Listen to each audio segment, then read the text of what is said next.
Hey, what's up, guys? It's your boy Cecil, and I'm coming back with another video. So, what we're going to talk about first is the men that have been dying in Colombia and with this scopolamine. But I want to come at it at an angle, the clues that are being dropped when these things happen. And I know a lot of people have talked about it, about the drug mostly. We know it's a deadly drug and it's being used, to rob people, and the people have been dying. But I want to talk about the clues in this last story. I'm not trying to get views off of anybody's death, so I'm not going to mention the name. Even if you see it, rest in peace to all that who fell victim to this. This is not what Colombia is about. So let's read this article from the Daily Beast and just see what we can pick up on. I'm going to link the article into the description so that you can look at it. But I want to talk about some things that I read in there very telling, and one of these profiles that you might find on Tinder or the other website that they're using to trap men and drug them with this scopolamine. The lady's profile says nothing about family or marriage, or they want anything serious. Basically, apolitical Catholic is somebody that's not serious about politics or their religion, basically, because it says apolitical Catholic. So it says extroverted in a website, a dating app in Colombia, means they like talking to people a lot, of course, but that normally means men.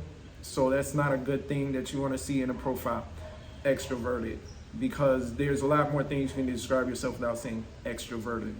The other thing that I had seen on there is monotony. What is a person's monotony? How does this woman have a job? I mean, if they're doing anything where you can like meet them where they're at, like at their job or something like that.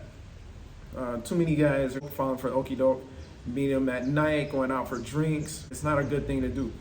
The other thing that I want to make a point is, I talked about this in other videos. Why do you have to go for young women all the time? It's just like, we're the one young women here because they're poor, gullible. No, that's not the case. Even more trying to get money for their families, for themselves. Do you realize there's guys in Colombia with money too? These guys in Colombia, they pretty much have access to all of them. So, but the one who's getting fooled is the foreigner that comes here thinking that their money is so much worth so much more, that they're getting over, or they're getting something for cheap. And it's just not that way. I understand. I'm here basically because the selection was better, but my purpose wasn't sex tourism, nothing like that. No, I was looking for specific things, like a woman of faith. Even in their words, they spoke the faith. So some of the guys that are falling for this, you just gotta be smarter than that.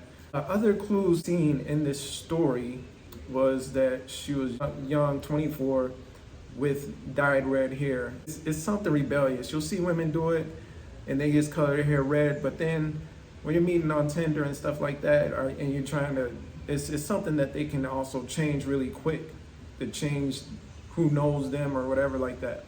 And I've talked about it in other videos about the tattoos, depending on what the tattoos are, the meaning, the significance of the tattoos, how many there are, where they're at. You know, these women have been through some stuff. So the first thing I would say is stop looking for women under 30.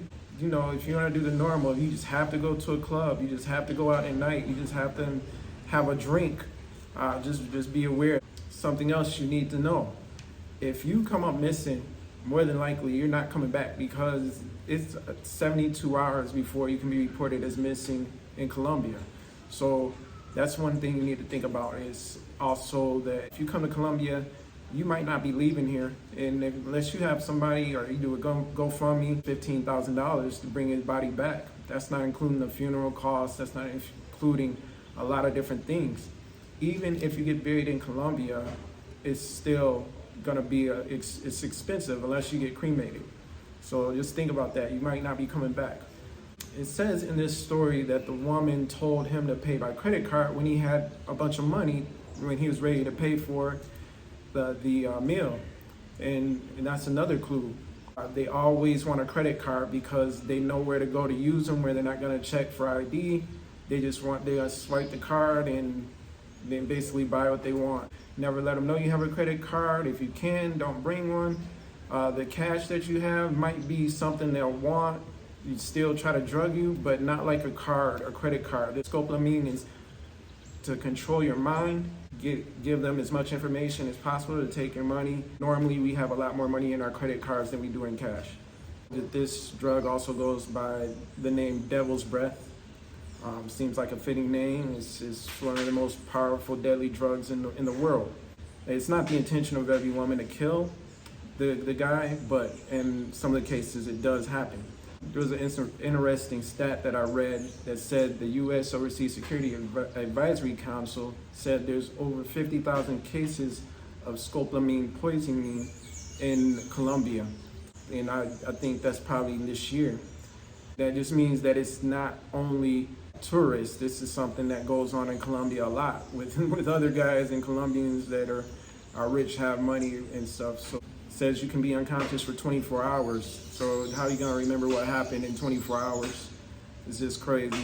This is liquid or powder form, can be put in food or drinks. So there's many choices how they can get you.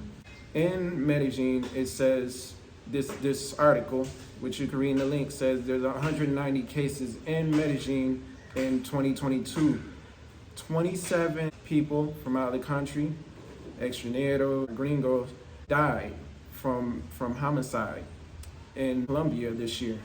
Only 4, it says, were from the scopolamine poisoning. Here's the thing, 190 cases is not a lot. Let's go probably say that there's a lot unreported, and it's still not a lot.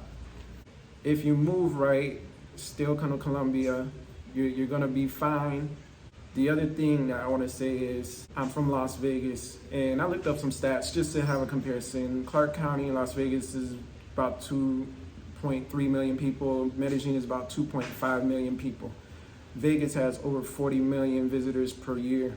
With tourists, there's a little over 1,000 deaths per year from tourists, and about 10 to 11% of those are homicides. So that means about 110 people in Vegas are murdered, but they keep things under wraps so much you'll never find out. Like, the true number is probably much higher. You won't know if it's from a prostitute drugging a guy or whatever. I can tell you this, in Colombia, the guys that have been killed, finding these people that do this is highly unlikely. There's still nobody arrested for the last case. Hearing about somebody in one of these cases getting arrested is pretty much never. And why does the government, they want to protect tourism, but if they could sweep it under the rug and there's only certain cases that get out. I mean, how many cases have you heard of this year that actually got out? It's people having to tell their own story because the news isn't going to be reporting it like it's a big deal unless somebody dies. So there hasn't been many people that have actually died that's been reported. Even if they reported more, there's still the slim chance. If you look at these simple things that I'm telling you, they said that criminals are trying other things, not just food and drinks. Putting scopolamine in gum, cookies, and also candies. Different ways that the thing is, guys, just be careful, because really you can come down here and have a good time. You can meet some good women. I would say, meet somebody that you can consistently see and trust, and not these young ones. Somebody maybe has a kid, somebody that talks about their family, learn little bit of Spanish. Don't come down here just so clueless because you've heard about things. Actually do your research. As you can see by the stats, this has been overblown. One life is too much, I agree. But like I said, now look at the numbers in Vegas. Now, if I looked at New York or California, who knows? And I say Las Vegas because it's so kept under wraps. And I know about that. So yeah, I just wanted to make a quick story about that, guys. And I want to do something that's connected to this that's pretty interesting. So I'm going to give you more information.